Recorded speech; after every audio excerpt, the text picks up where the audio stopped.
What's all this force about?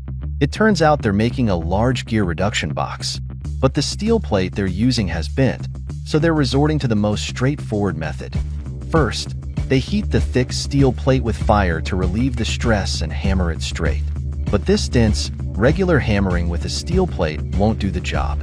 So, after the master carefully aligns the position, they use a crane to lift a heavy iron block slowly and drop it from 5 meters high, directly hitting the target. Next, they adjust the position and strike again.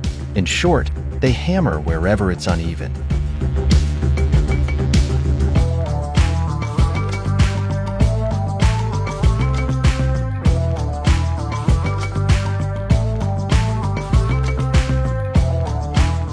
Though the method is simple and rough, it achieves the desired effect. To the naked eye, the steel plate no longer appears bent. However, noticeable hammer marks are left on the steel plate during the straightening process, so it needs to be moved to the planer. Old bearings are placed as a base underneath, and after meticulous measurement and leveling, the planer is started. As the sharp tool fiercely grinds against the steel plate, dense iron shavings scatter everywhere, and the initially rough surface gradually becomes smooth and even, almost as if it's been given new life. Then, the steel plate is handed over to another worker.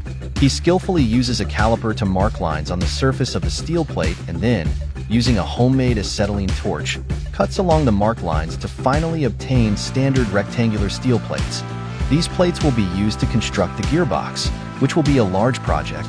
The masters are working in clear divisions of labor, with the bespectacled master guiding the operation. The steel plates are placed flat on the base, carefully adjusted and straightened, and then welded into place. To speed up the process, another master simultaneously works on the bearing seats, which are also made from these steel plates. They cleverly cut out a semicircle from each steel plate, and after assembling, they form a standard circle. The cut steel plates are then welded together into this standard frame. Finally, they form a complete gear reduction box after stacking and assembling multiple frames. The purpose of assembling multiple sections is to make it easier to dismantle and install the gears. Instead of welding the sections together, they're secured with bolts. The assembled box is then moved to the planer, where the entire surface is plane smooth. Of course, the bearing seats aren't up to standard yet, so the holes must also be bored. After the bearing seats are bored, they assemble the gears. You can see that the master has already split the gearbox into multiple sections, allowing the helical gears to be installed individually. To ensure a firm assembly, they apply grease between the joint surfaces of each section, place a gasket, and then stack the next section on top. During assembly, they manually rotate the gears, ensuring each set of gears meshes and operates smoothly before moving on to the next layer.